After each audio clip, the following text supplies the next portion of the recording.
நேர்மை ஒரு சிறு பூனையின் வாழ்க்கையை எப்படி மாற்றியது தெரியுமா? ஒரு அமைதியான கிராமத்தில் மீனு என்ற ஒரு சிறிய பூனை வாழ்ந்தது.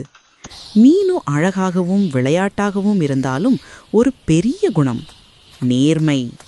ஒரு நாள் கிராமக்கிழவன் ஒரு பொன் மோதிரத்தை இழந்து கவலையுடன் இருந்தார். அதை பாதையில் கண்டது மீனுதான்.